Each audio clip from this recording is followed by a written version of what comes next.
The massive doors of the Galactic Council chamber opened with a deep rumble that echoed through the curved walls. Captain Jake Morrison straightened his blue uniform and walked forward, his boots clicking against the polished metal floor. Around him, hundreds of alien beings sat in circular rows that rose toward the ceiling like an enormous stadium, their eyes, tentacles, and various sensing organs all focused on the small group of humans at the center of the room. Jake had been to many diplomatic meetings before, but this one felt different. The air itself seemed heavy with tension. Even the usual chatter and whispers that filled council sessions had stopped completely. Something big was about to happen, and everyone knew it.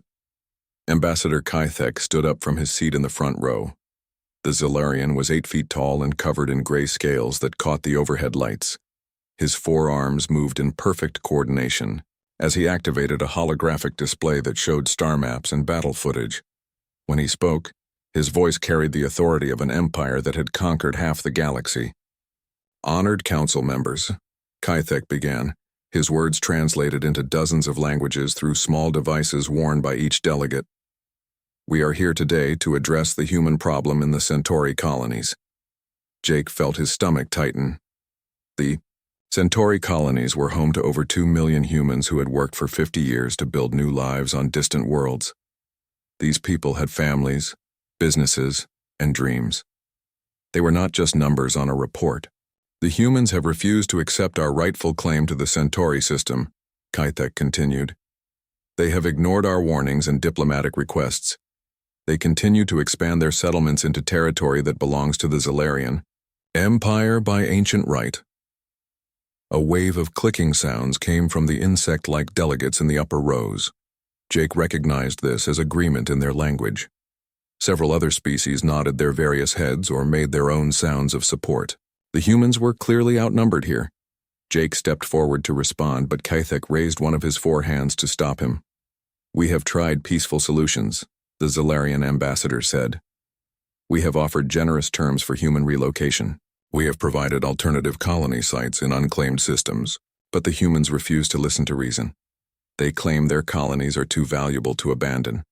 They speak of their dead buried in Centauri soil, and their children born under Centauri suns."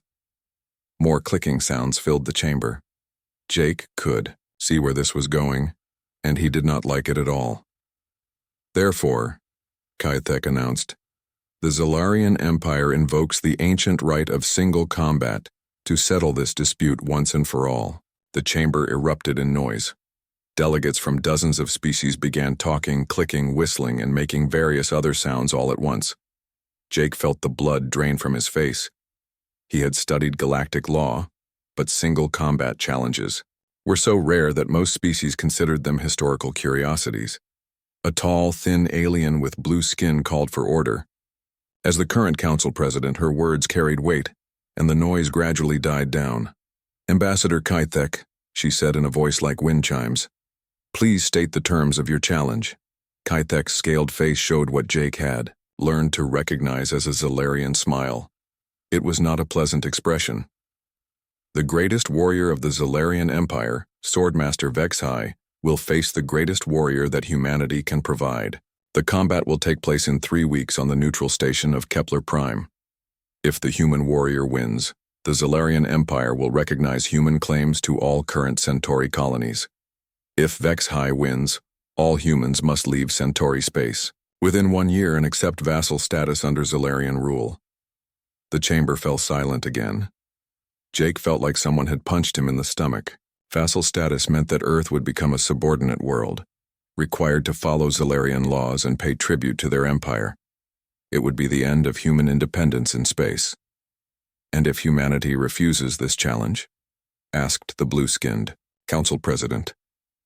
"Then the Zilarian Empire will consider it an admission of defeat," Kythek replied.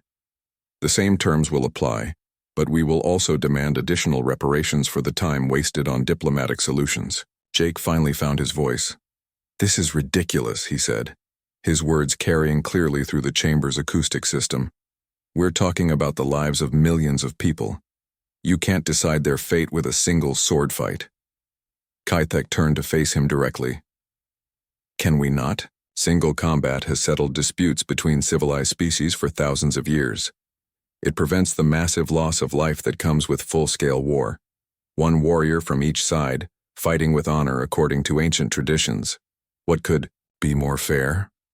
It's fair if both sides have equal chances of winning, Jake shot back. Everyone knows that Vex High has never lost a battle. He's killed champions from dozens of different worlds. You're not offering a fair fight. You're offering an execution. The Zalarian ambassador's smile grew wider. If humanity's warriors are so weak that they cannot face a single opponent, perhaps vassalage is the appropriate status for your species. Angry murmurs came from the small group of human delegates behind Jake. He wanted to say more, but he knew that losing his temper would only make things worse. The other species were watching this exchange carefully, and many of them already saw humans as newcomers who had expanded too quickly into galactic space. We need time to consider your terms, Jake said finally. Of course, Kythek replied. You have 24 hours to accept or decline. After that, we will assume you have chosen to forfeit. The council president called for a recess, and delegates began filing out of the chamber. Jake stood in the center of the room watching aliens of every size and shape stream past him. Some looked sympathetic, but many others seemed amused by humanity's predicament. A few were already placing bets on how quickly Vexi would end the fight. Dr. Amy Foster, Earth's chief xenobiologist, moved to Jake's side. She was a small woman with gray hair and sharp eyes that missed nothing. How bad is this? Jake asked, her quietly. Worse than you think, she replied. I've studied Zalarian combat records. Vexi has been fighting for over 3 centuries. He's faced opponents with natural weapons, advanced technology, and centuries of training. He's never even been seriously injured. What about our people? We must have someone who can fight. Amy shook her head slowly. Our best fencers and martial artists are skilled by human standards, but they're amateurs compared to alien warriors who have trained for lifetimes longer than humans even live. We're not just outmatched. We're completely outclassed. Jake looked around the emptying chamber and felt the weight of responsibility settling on his shoulders. Somewhere in human space, 2 million colonists were going about their daily lives, unaware that their freedom would soon depend on a single sword fight that they could not possibly win. Danny Rodriguez wiped his hands on his apron and looked at the order screen again. 30 crew members needed breakfast in 20 minutes, and the protein synthesizer was acting up again. He sighed and moved to the backup freezer, pulling out real eggs that cost more than most people made in a day. The crew of the Star Runner worked hard, and they deserved better than synthetic paste. The cargo ship's galley was barely 8 feet square, cramped between the engine room and the crew quarters. Most people would find it impossible to prepare meals for 30 in such a small space. But Danny had been doing this work for 15 years. He moved through the narrow kitchen like a dancer, never wasting a motion or bumping into the walls. His knives hung on a magnetic strip above the prep counter. Danny had collected them over the years, each one chosen for a specific purpose. The 10-inch chef's knife had belonged to his grandmother. The thin filleting blade was perfect for fish. The heavy cleaver could cut through bone. But the one he used most was a simple paring knife that fit his hand like it had been made for him. Danny cracked eggs into a large bowl, his movements quick and precise. Crack, separate, drop, crack, separate, drop. Not a single piece of shell made it into the mixture. While the eggs cooked on one burner, he diced vegetables on the prep counter. The knife flashed through onions and peppers, creating perfect cubes in seconds. Lieutenant Commander Kelly Brooks walked into the galley just as Danny was plating the last breakfast. She was a short woman with red hair and a reputation for running the tightest ship in the merchant fleet. Kelly had been watching Danny work for 3 years, and she still found his skill amazing. "Smells good, chef," she said, grabbing a cup of coffee from the dispenser. "Real eggs today," Danny replied, handing her a plate. "The synthesizer is giving me trouble again." Kelly took a bite and closed her eyes. "This is incredible. How do you make eggs taste this good?" Danny shrugged. "Fresh herbs from the hydroponic garden, a little cream, proper timing." He was already cleaning his knives and putting them away. The breakfast rush was over, but lunch prep would start in 2 hours. "You know," Kelly said, leaning against the counter. "I've been thinking about something. Remember last month when we had that demonstration of Centauri martial arts? The sword fighting thing? Yeah, I watched some of it. The instructor kept talking about blade work and precise movements. Watching you cook reminds me of that." Danny laughed. "I don't think cooking and sword fighting have much in common, Captain."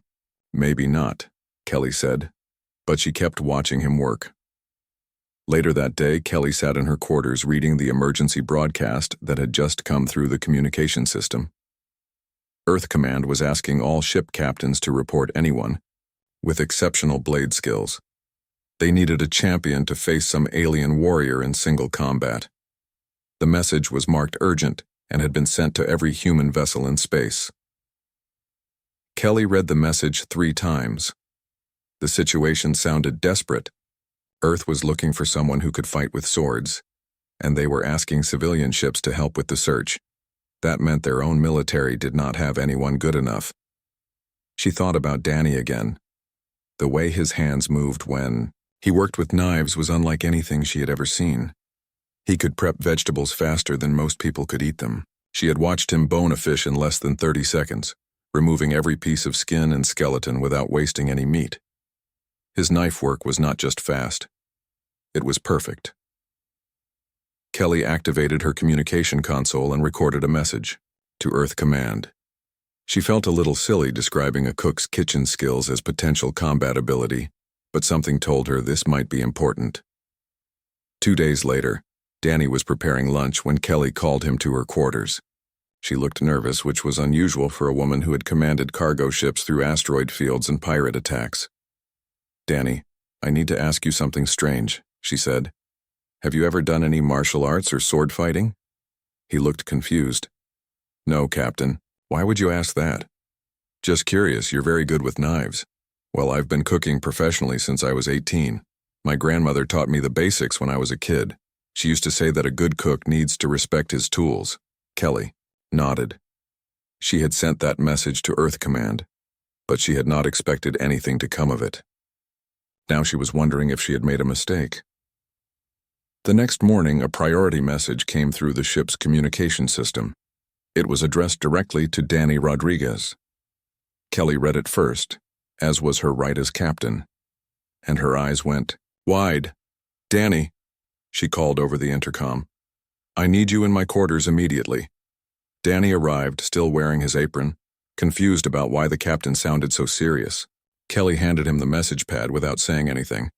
Danny read the message twice before looking up at Kelly. "This is some kind of joke, right?" "I don't think so," Kelly replied. "That's an official Earth Command communication code. The EO message was simple and direct. Danny Rodriguez was requested to report to Earth Command headquarters for evaluation as a potential champion in single combat. A military transport would meet the Star Runner at the next station to collect him." "Captain, I'm a cook," Danny said. "I don't know anything about fighting. I've never even been in a real fight." "I know," Kelly said quietly, "but I sent your name to Earth Command because of how you work with knives. I've never seen anyone move like you do in the kitchen." Danny sat down heavily in the chair across from Kelly's desk. "They want me to fight some alien warrior? With swords?" "The message doesn't give details, but it sounds like Earth is in serious trouble. They're asking for anyone who might have the skills to help." "I cut vegetables and prepare fish, Captain. That's not the same as fighting." Kelly leaned forward. "Maybe not, but maybe it's closer than you think. I've watched you work for 3 years, Danny. You have something special. I can't explain what it is, but when you have a knife in your hand, you're different.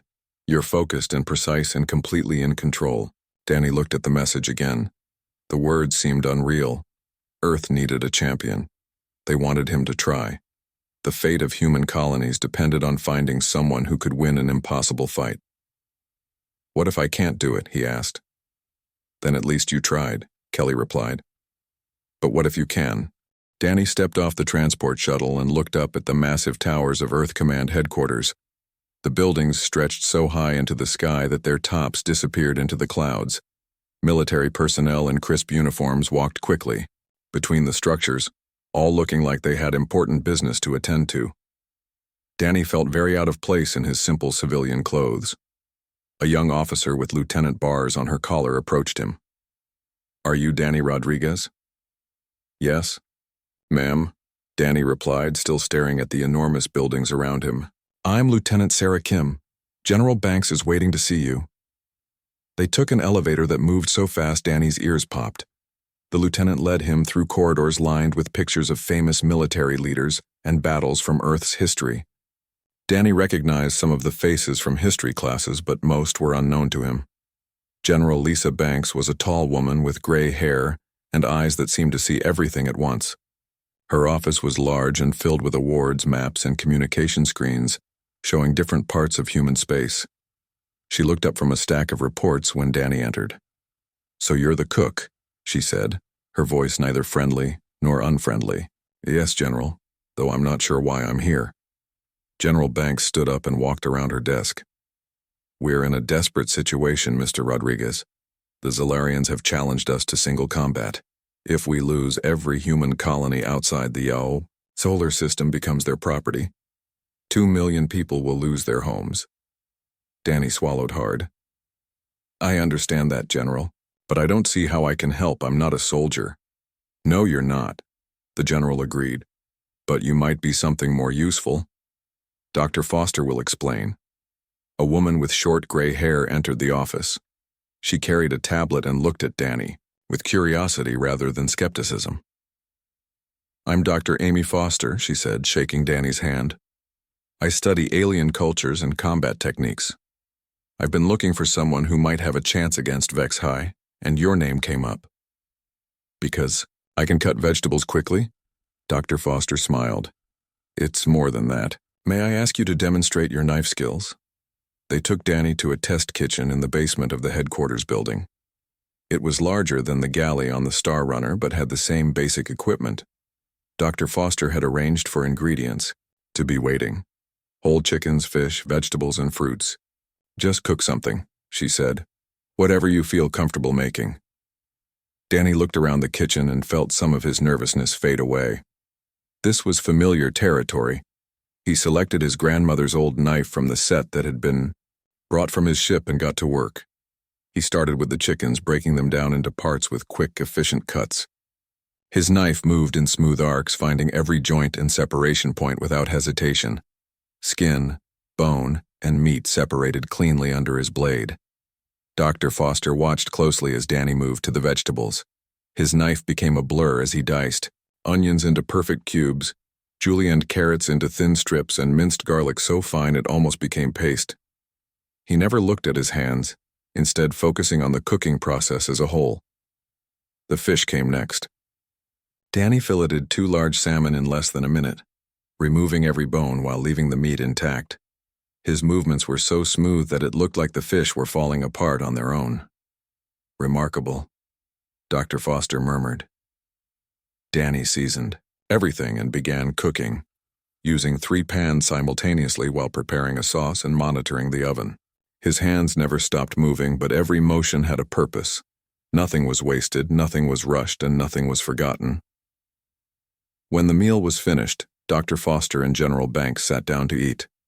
The food was excellent, but they were more interested in what they had observed. "Tell me about your training," Dr. Foster said. "I learned from my grandmother when I was young," Danny replied. "She came from Mexico and knew traditional cooking methods. She taught me to respect the ingredients and the tools. After that, I learned on the job." "Have you studied martial arts or sword fighting?" "No. I've seen movies and some demonstrations, but I never had time for formal training." Dr. Foster nodded and made notes on her tablet. "What do you know about the opponent you might face?" "Just what I've heard on the news. Some alien warrior who has never lost a fight. His name is Vex High," Dr. Foster explained. "He belongs to a species called the Zalarians. They're tall, strong, and have been perfecting their combat techniques for thousands of years. Vex High himself has been fighting for over 3 centuries. Danny felt his stomach drop. 300 years? How is that possible? Zalarians live much longer than humans. Vex High has had time to master every known sword technique in the galaxy. He's faced opponents from dozens of different species and defeated them all. Then how can anyone beat him? Dr. Foster leaned forward. That's what I've been studying. I've watched recordings of his fights, analyzed his techniques, and studied Zellerian combat philosophy. I think I've found some answers. She activated a holographic display that showed footage of past duels. HFY was enormous, nearly 8 feet tall, with 4 arms that moved with perfect coordination. His energy sword glowed with blue light as he cut through opponents with movements that looked like deadly dance. Zellerians fight according to strict traditions, Dr. Foster explained. Every technique has been passed down for generations. Every movement follows established patterns. They value honor, ceremony, and the beauty of perfect form. Danny watched the alien warrior destroy opponent after opponent. He looks unbeatable. He is, if you try to fight him the way everyone else has fought him. But what if someone didn't follow the established patterns? What if someone fought with techniques he had never seen before? You mean like fighting dirty? No, not dirty. Different. HFY has spent centuries learning to counter every known combat style. But he's never faced someone who learned their blade skills in a kitchen instead of a training hall. General Banks, who had been quiet during the demonstration, finally spoke. Dr. Foster thinks your cooking skills might translate to combat abilities. The hand-eye coordination, the spatial awareness, the ability to handle multiple tasks simultaneously. But cooking and fighting are completely different things, Danny protested. Are they? Dr. Foster asked. You use sharp tools to break down complex problems into manageable pieces. You work under pressure with perfect timing. You're aware of everything happening around you at once. You make split-second decisions that affect the final outcome. Danny thought about this. When he was cooking for 30 people with limited time and space, he did have to stay focused and react quickly to changing situations, but that was just cooking. There's something else, Dr. Foster continued. HFY's energy sword requires specific movements to maintain its power. The weapon that makes him so dangerous also limits his options. Your simple steel blade has no such restrictions. You really think I have a chance? Dr. Foster was quiet for a moment. I think you have something that no one else has offered. You have skills that HFY has never encountered. Whether that's enough, we'll have to find out. Danny woke up at 5 in the morning just like he had every day for the past 15 years. But instead of walking to a ship's galley, he found himself in a small room at Earth Command headquarters. Through the window, he could see the sun rising, over the military complex where hundreds of people were preparing for another day of trying to save humanity. Dr. Foster had arranged for Danny to spend 2 weeks learning everything possible about his opponent. She knocked on his door at 6 sharp, carrying a cup of coffee and a tablet full of information. Good morning, she said. Ready to meet your enemy? They went to a secure briefing room where holographic displays showed detailed information about Zellerian culture, biology, and combat techniques. Dr. Foster had spent months collecting this data from every available source. Zellerians are not just warriors, she explained as images of their homeworld appeared in the air. They're artists, philosophers, and engineers. But they believe that combat is the highest form of art. Every fight is a performance as much as a battle. Danny watched footage of Zellerian warriors practicing their techniques. Their movements were beautiful and deadly, like a dance performed with razor-sharp blades. Everything flowed together in perfect harmony. HFY is considered the greatest artist of his generation. Dr. Foster continued. He has elevated combat to a level that other Zellerians consider almost religious. When he fights, he's not just trying to win, he's creating a masterpiece.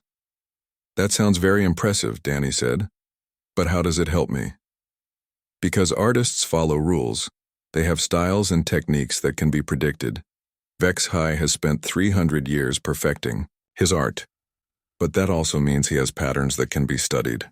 The display changed to show slow-motion footage of HFY's past duels. Dr. Foster pointed out details that Danny would never have noticed on his own. See how he always begins with the same ceremonial stance? And watch his footwork during this combination attack. He uses the same sequence every time because it's the most beautiful and effective way to defeat an opponent. Danny studied the movements carefully. Even in slow motion, HFY's technique looked impossibly fast and precise. His forearms worked together like parts of a machine, each movement flowing into the next without pause. His energy sword is incredibly powerful, Dr. Foster explained. It can cut through almost any material and deflect energy weapons, but it also requires him to move in specific ways to keep the blade stable. He can't make sudden direction changes or use certain angles without losing power. What about his size and strength? He's much larger and stronger than any human, but that might actually work in your favor. Big opponents move differently than small ones. They have longer reach but also bigger blind spots. And they're not used to fighting someone who can get inside their guard. Danny thought about this.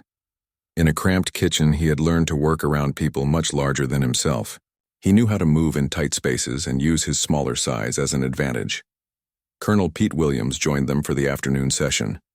He was a career military officer who had studied combat techniques from across the galaxy. His job was to help Danny prepare for the physical demands of the duel. "I'm not going to try to teach you traditional sword fighting," he told Danny. "Dr. Foster thinks your natural instincts are better than anything I could train into you in 2 weeks. But I can help you get in better shape and understand what you'll be facing." They went to a training room with padded floors and practice weapons. Colonel Williams handed Danny a weighted stick that was similar in size and balance to his grandmother's knife. "Show me how you would cut vegetables," he said. Danny felt silly at first, but he began moving through the motions of food preparation. His stick became an imaginary knife, dicing invisible onions and filleting air. Colonel Williams watched carefully. "Interesting," he said. "You keep your elbows close to your body and make very efficient movements. Most sword fighters extend their arms and use big sweeping motions. In a small kitchen, you don't have room for big movements," Danny explained. "You have to work in the space you have. That might be perfect for fighting Vexhai. His style requires room to move. If you can force him into close quarters, his advantages become disadvantages." They spent hours working on Danny's physical conditioning and reaction time. Colonel Williams was surprised by how quickly Danny could respond to unexpected situations. Years of cooking under pressure had given him reflexes that formal training could not teach. The next week focused on studying Vexhai's specific techniques. Dr. Foster had identified 12 basic attack patterns that the alien warrior used in different combinations. Each pattern was beautiful and deadly, but also predictable once you knew what to look for. "He always telegraphs his attacks with small preparatory movements," she explained. "A shift of his shoulder here, a change in his stance there. He doesn't realize he's doing it because no opponent has ever lived long enough to learn his tells." Danny practiced recognizing these signals until he could identify them instantly. Dr. Foster would show him a fraction of a second of footage, and he would have to guess which attack was coming next. After a few days, he was right more often than wrong. The hardest part was learning to trust his instincts. Danny had spent years developing reflexes for kitchen work, but he was afraid these reactions would not work in a life-or-death situation. "Stop thinking so much," Colonel Williams told him during a practice session. "When you're cooking, do you think about every cut you make?" "No, I just react to what I see." "Then do the same thing here. Trust your hands to know what to do," Danny began, carrying his grandmother's knife with him everywhere he went. The familiar weight and balance helped calm his nerves. The worn wooden handle felt comfortable in his palm, like shaking hands with an old friend. News reports from across the galaxy showed that other species were placing bets on how long the fight would last. Most aliens expected Vexhai to win in less than 30 seconds. A few optimists thought Danny might survive for a full minute. "Does it bother you that everyone expects you to lose?" Dr. Foster asked during their final preparation session. Danny considered the question. "I used to cook for oil rig workers who complained about everything I made. Then I cooked for space miners who thought anything that wasn't synthetic paste was too fancy. Now I cook for cargo crews who just want their food hot and ready on time. I've never worried much about what other people expect." "Good, because expectations can be dangerous. Vexhai expects to face another traditionally trained warrior. When you do something different, it might surprise him enough to give you an opening." The transport to Kepler Prime would leave in 2 days. Danny spent his last evening on Earth walking through the city where he had been born. The streets were full of people who had no idea that their future depended on a cook with a kitchen knife. He stopped at a small restaurant where he had worked as a teenager. The owner, an old man named Frank, recognized him despite the years that had passed. "Danny, I heard you were doing something important for the government." "Something like that," Danny replied. Frank made him a sandwich using the same recipes Danny had learned 15 years earlier. As he ate, Danny remembered why he had started cooking in the first place. It was not about fame or money. It was about taking simple ingredients and turning them into something that made people happy. Maybe that was enough. Maybe that was all he needed. Kepler Prime Station hung in space like a giant metal flower, its 5 arms stretching out from a central hub that housed the neutral meeting areas used for diplomatic events. Ships from dozens of different species floated around the station, their passengers eager to witness what many expected would be the final humiliation of humanity. Danny looked out the viewport of the human transport as they approached the docking bay. The station was larger than anything he had ever seen, big enough to hold entire cities inside its rotating sections. Lights twinkled along its surface like stars, and the constant traffic of shuttles and cargo vessels made it look like a busy hive. "Nervous?" asked Dr. Foster, who sat across from him in the passenger cabin. "A little," Danny admitted. He touched the knife at his side, feeling the familiar comfort of the worn wooden handle. "Mostly I just want to get this over with." Captain Jake Morrison, who had joined them for the trip to Kepler Prime, leaned forward in his seat. "The whole galaxy is watching this. If you win, it changes everything. Humans will be respected instead of seen as newcomers who got lucky. And if I lose? Then we figure out how to live under Zalarian rule," Jake said quietly. The transport docked with a soft thud, and they were met by station security officers who escorted them through corridors filled with alien beings. Danny had never seen such a variety of different species in one place. Some walked on 2 legs like humans, others had 4 or 6 or 8 limbs. A few floated in special atmosphere suits filled with gas instead of air. Many of the aliens stopped, talking when they saw Danny pass by. Word had spread quickly about the human champion who was just a cook with a simple kitchen knife.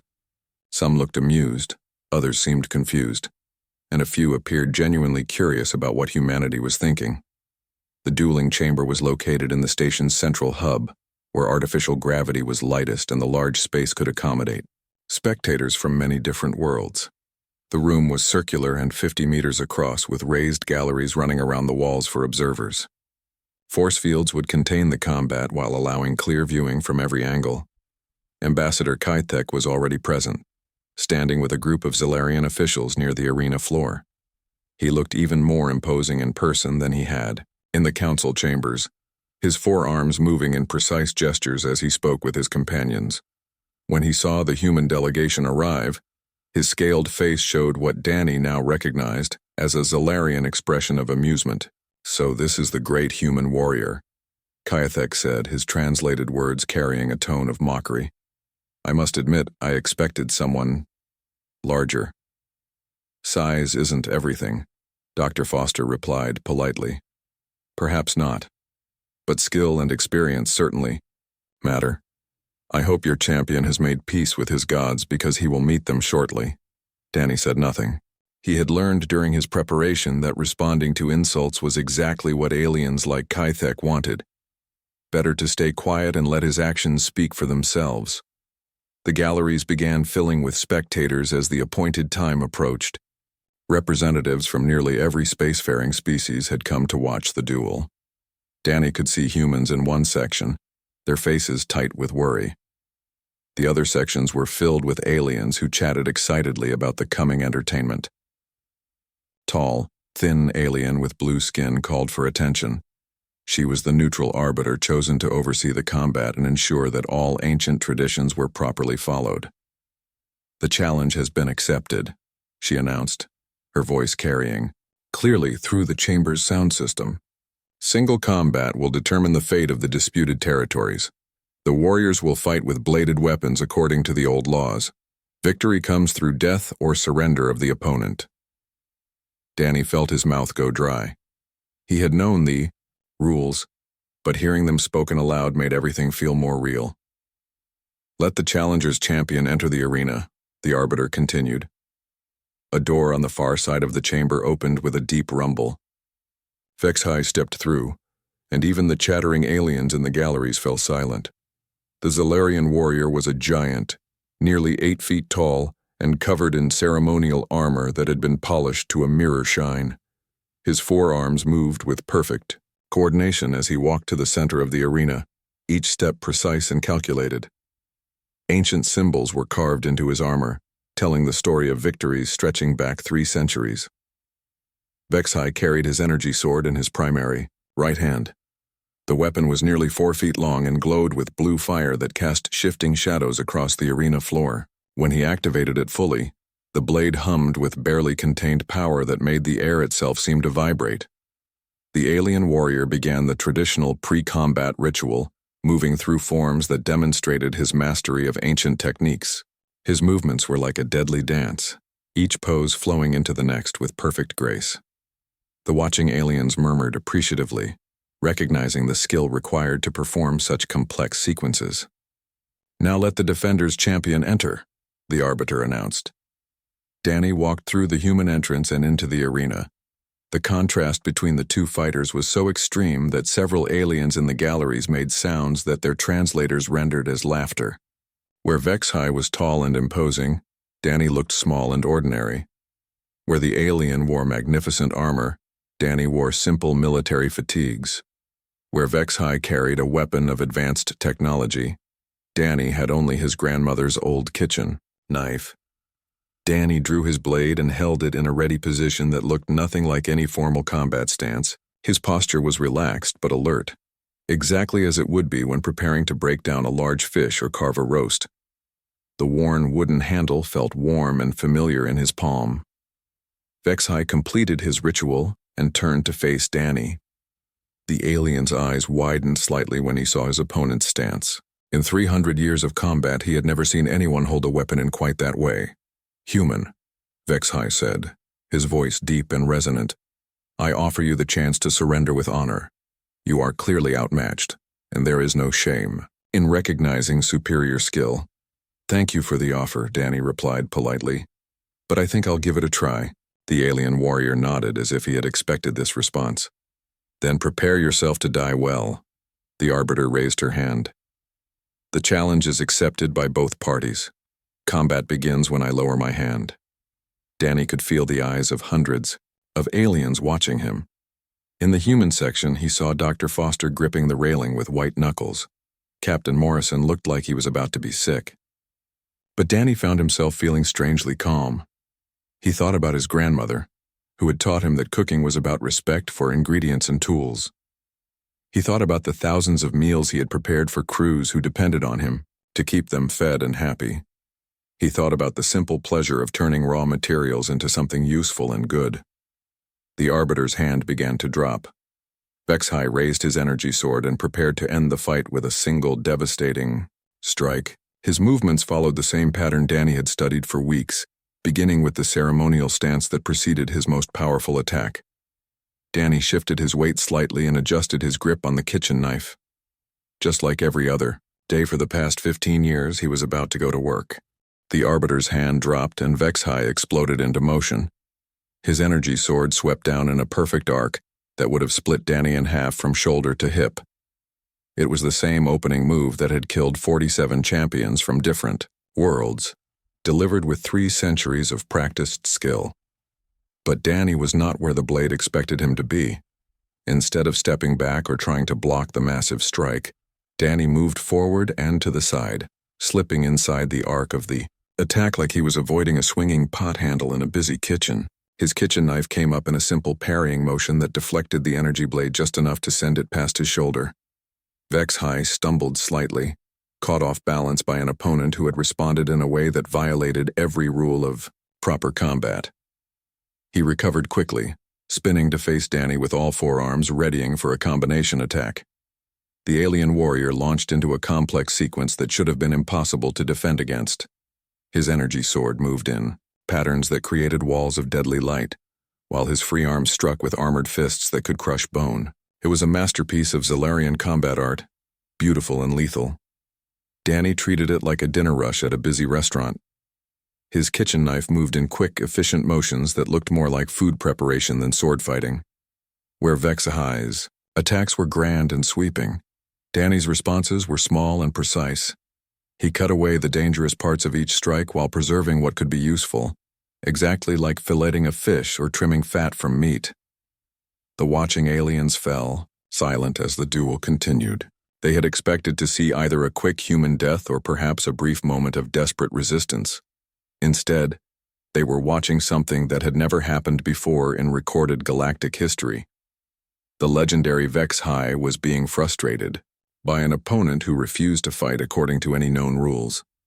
Danny ducked under a horizontal slash and responded with an upward cut that forced HFY to pull back his arm. The movement looked like Danny was opening an oyster or cutting around a bone joint. His blade found the gap between armor plates and drew a thin line of blue blood across HFY's forearm. The alien warrior roared in shock and pain. In 300 years of combat, only a handful of opponents had managed to wound him, and none had done it so casually. He increased his attack speed, his energy soared, becoming a blur of deadly light. But Danny had spent 15 years working in kitchens, where everything happened at once. While HFY focused on his sword work, Danny tracked the movement of all four arms, the positioning of his feet, the angle of his body, and the rhythm of his breathing. It was the same awareness he used when cooking for 30 people with multiple pans on the stove and orders coming in constantly. HFY attempted his signature killing move, the complex combination that had never been successfully countered. His energy sword traced a pattern in the air that was both mathematically perfect and artistically beautiful. Any traditionally trained warrior would have been hypnotized by the display of skill. Danny responded with muscle memory from countless hours of deboning chickens. His knife followed a simple, direct path that slipped past every defense like water flowing around rocks. The movement was so economical and practical that it looked almost casual. The kitchen knife found its target, sliding between armor plates, to touch the nerve cluster that controlled HFY's primary sword arm. The alien warrior's energy blade flickered and died as his grip failed. For the first time in 3 centuries, the great swordmaster had been disarmed. HFY stared at his empty hand in disbelief. The impossible had happened. A human cook with a primitive blade had accomplished what the greatest warriors in the galaxy had failed to do. He reached for a backup weapon with one of his secondary arms. Danny was already moving. His kitchen knife flicked out in a motion that looked like he was trimming herbs, touching the pressure point that controlled HFY's second arm. Then another quick cut disabled the third arm. In less than 3 seconds, the mighty warrior was reduced to flailing helplessly with only one functioning limb. The arena was completely silent except for the sound of HFY's labored breathing. Every alien in the galleries stared in shock at the scene before them. The greatest fighter in galactic history was on his knees, defeated by a human who had never received a day of formal combat training. Danny stood over his fallen opponent, breathing hard but otherwise uninjured. He could have delivered a killing blow easily, but instead he stepped back and lowered his knife. "I yield," HFY said quietly, his voice filled with wonder rather than shame. "You have defeated me fairly and with honor." The arbiter seemed to shake herself out of a trance. "The challenger's champion has been defeated," she announced, her voice carrying clearly through the stunned silence. "Victory goes to the defender.